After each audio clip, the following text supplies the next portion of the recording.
नमस्कार, मी अर्चना गावकरच्या रेसिपी या चॅनलवर तुमचं स्वागत। आज मी तुम्हाला अशी एक रेसिपी दाखवणार आहे। जर वेगळं काही खायची इच्छा झाली तर एकदम परफेक्ट अशी रेसिपी आहे, एकदम सोपी।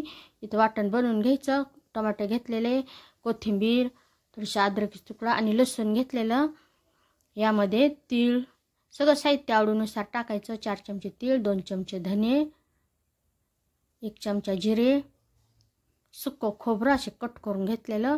त्याचं वाटण कसं करायचं, अगोदर सुक्क आणि नंतर गरजेनुसार पाणी टाकून बारीक असं वाटण करून घ्यायचं। इथं बटाटे उकडून त्याची साल काढून आता फोडी करून घेणार आहे। तर तुम्ही आवडीनुसार फोडी करू शकता बारीक बारीक। आता इथे मी थोडीशी मोठी फोडी करणार आहे। फोडी करून घेऊ, अशाच बाकीही फोडी करून घेऊ। इथं तेल गरम करत ठेवलेलं, तेल व्यवस्थित तापल्यानंतर गॅसच्याच मोठीच ठेवायची। गॅसच्याच मोठी ठेवून व्यवस्थित असे बटाटे तळून घ्यायचे, छान रंग येईपर्यंत। गॅसच्याच कमी नाही करायची, मोठ्या आचेवर तळून घ्यायचे, कारण बटाटे उकडलेले, शिजायची गरज नाही। रंग येईपर्यंत तळून घेऊ। छान रंग यायला सुरुवात झालेली, छान रंग आलेला, बाकी असेच तळून घेऊ। थोडं तेल शिल्लक ठेवलं, यामध्ये मोड आलेली मटकी गॅसच्याच मोठी ठेवून काही सेकंदच असं परतायचं। चवीनुसार मीठ, जास्त नाही, थोडंसं परतून घ्यायचं। आता हे काढून घेऊ, परतून झालेलं। यामध्ये आता तेल, तमालपत्र, हे वाटण टाकायचं। यामध्ये अगोदर कांदा व्यवस्थित परतून घ्यायचा मोठ्या आचेवर। कांद्याला व्यवस्थित रंग आलेला, गॅसच्याच मध्यम ठेवायचे। आता हे वाटण टाकायचं, वाटण व्यवस्थित परतून घ्यायचं। परतून घेणं गरजेचंच। यामध्ये हळद, घरगुती मसाला, काळं तिखट, मिसळ मसालाही वापरू शकता।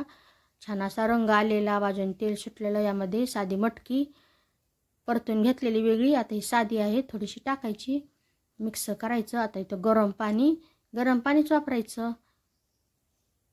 ते गॅसच्याच वाढवायची। यामध्ये चवीनुसार मीठ, उकळी आलेली, गॅसच्याच मंद ठेवायची। मंदाच्या 5 मिनिटात ठेवून देऊ आपण। हे छान अशी तर्री आलेली, आता 5 मिनिटं झालेली, गॅस बंद करायचा। छान अशी मिसळ तयार झालेली मटकीची, छान असा रंग आलेला आणि खमंग सुगंध सुटलेला। ते खायचं कसं, हे बटाटा थोडंसं बारीक करून घ्यायचं। यामध्ये आता साधा रस्सा टाकायचा, थोडीशी मटकी, ही मिठाची मटकी टाकायची जी बनवलेली। यावर फरसाण, थोडासा कांदा आणि कोथिंबीर बारीक कट केलेली, छान अशी वरतून तर्री। एकदम साधा सोपा बनवायला, एकदम मस्त असा खायला चमचमीत बेत। त्यासोबत पाव खायचे किंवा चपातीसोबतही खाऊ शकता, ब्रेडसोबतही खाऊ शकता।